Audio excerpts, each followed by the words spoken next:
បាទជម្រាបសួរហើយក៏សួស្តីពុកម៉ែបងប្អូនទាំងអស់គ្នាជាទីនឹករលឹកនិងជាទីស្នេហាបា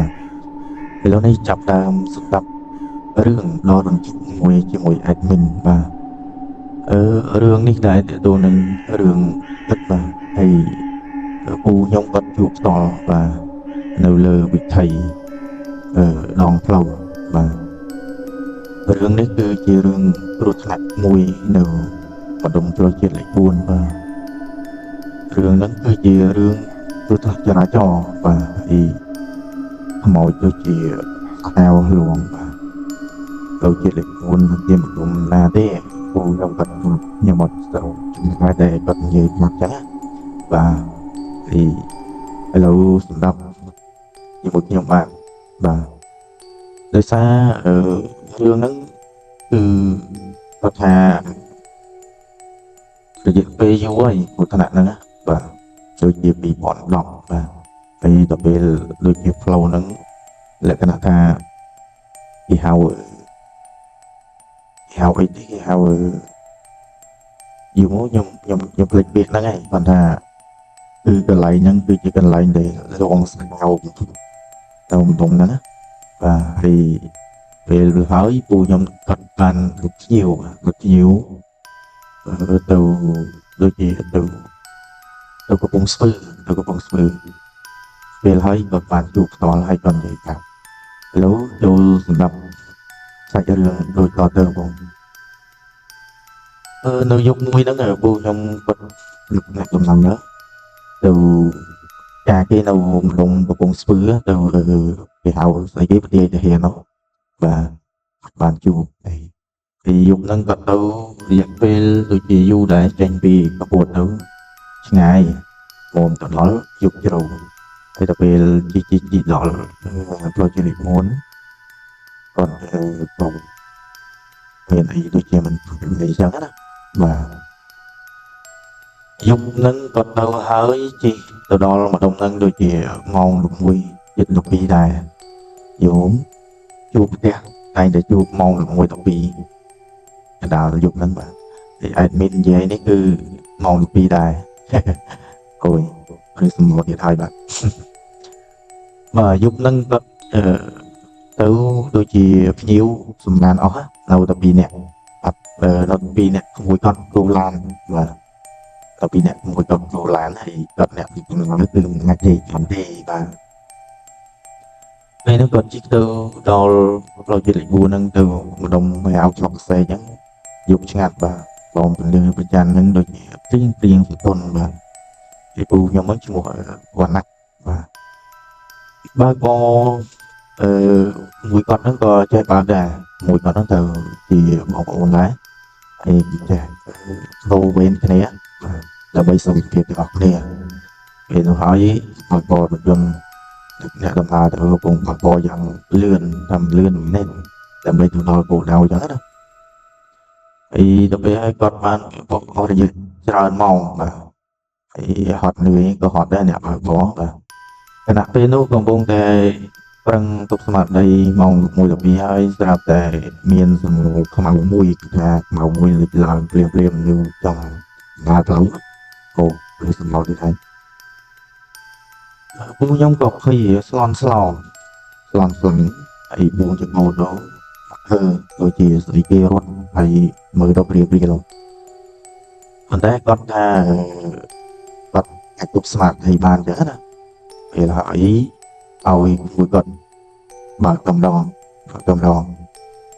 តែកាលអីមែនពូមួយគាត់ចាប់ខ្លាំងអញ្ចឹងពូមួយគាត់ញាក់គាត់និយាយប្រាប់ថាផ្លូវហ្នឹងជាផ្លូវជើងកកខ្ញុំសិនបានឲ្យផ្លូវជើងកកអញ្ចឹងណាជើងកកហ្នឹងមានន័យថាម៉េចជើងកកហ្នឹងគឺកន្លែងហ្នឹងតែអាសាគ្រោះថ្នាក់ចរាចរណ៍គឺមនុស្សស្លាប់3 4នាក់ឡើងទៅអញ្ចឹងណាតែគាត់និយាយពីគាត់នឹងខ្លួនហើយគាត់និយាយប្រាប់ថានៅក្បែរហ្នឹងមានបន្តិចគ្រោះថ្នាក់ជំនន់បាទហ ấy biết chán ta của được ra gió tại tại khi này môn lục từ lòng bị chắc đó bắt lấy chung với đấu cơ từ đây mà nè liệt chốt sò về chỗ nó có bài làn một con đó thì bắt khơi về là lai bằng cái bắt mờ stung đó là thì ông mong ngồi phía miền tây thời tiết chào đặc biệt hay bắt như sầm một cái nhã là ôm rồi không một tàu hàng lươn tròn là hàng lươn đó của tàu ấy nào là mơ liệt mơ cái chọc chứ đâu không phải bọc liệt mơ cái chọc tình vậy đó tôi chứ hơi sao mau cam gì làm hồn thì hỏi lâu lại không ngồi còn lắm đấy mọi người mũi vô đi đặt lại ô nhau mắt lại nhau ô thường lười được mọi những lại chỉ lại lặng rồi thì về nó hỏi còn về mũi còn tập những bị ngàn bình thì sao mong ngồi được bí rất ngàn hai lại nhấn cư và lại chuyện còn nó của nặng trở đó thì tay từ miệng mồi luôn hào là vợ chắc chắc lúc cha ý của ta nâng mình miền mồi thì tôi chỉ miền bình lần lực thằng thập lòng giá và rồi nhung chỉ số lại tại mình đâu tại nhau siêu về đây lại còn chi rụt ai nè bà cho nó ta trùng lại nắng tôi chịu của ta chó này lưu của miền này nhớ đó cả miền của ta nhật nhò bây giờ chân vua đập bây giờ chân đó thì gặp chi diêm mà mờ thì thôi mình bắt cho ta làm việc một đó vật giờ phải ông ta cha đá rồi từ được cầm thì ca kỳ lại đó và thằng mấy thế giờ vợ cứ thì tôi bị hỏi cần chụp chụp mặt tay mặt trường rồi ta mặt tay mặt trường thì lấy ta con chú nôm dập cua trong ta từ chút nó muốn ấy ở đây còn lại mà nè rồi chị lừa lan bây giờ rồi chú lừa lan đó đi chẳng là chụp mặt hay cần mà lan về lại này mới chụp chú nôm thật nè nhớ đó ở nhà và việc nhạc tụi nó nè thì hãy còn giờ là rồi nòng ngòng ra cũng gặp tầm được gặp lại nhiều nhất thì hãy còn rồi người đang vô thì mong làm cái ở được bị xoàng thì còn nó thấy còn hơi không ô lực bị mùi ai dù nó bất thế hay không mùi tận bài đó và còn nói lý do đó một cái không có những thời mà tiền thời là ô mình đã thấy màu tàm tiền tỏ về liệt sò thì tôi thật tàm lan tem đó thì tôi hỏi còn cho ta bật nền mình bật nế còn hỏi bật giật mùi những cái tăng bật mình thấy nhá đó thì tôi về hình gì nông năng ngon cho làm được lịch hay lại không mỏi đẹp ngang vật gì của quan hệ mình mà để rồi chuyện để xa đường đầu một lại trong phần nữa thì tôi ta này về đây mai một lâu nâng được gì tôi ta nhập lại cả này tôi chỉ cả bị bọn họ thế cứ bộ xa ở sâu miền thì hào đã cho cả cho thì mình sâu thuộc châm hào vâng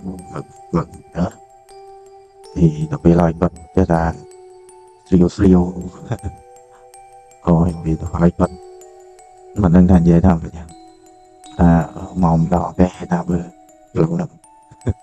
bệnh lâu và gì sạp số nói một mai bông rồi thì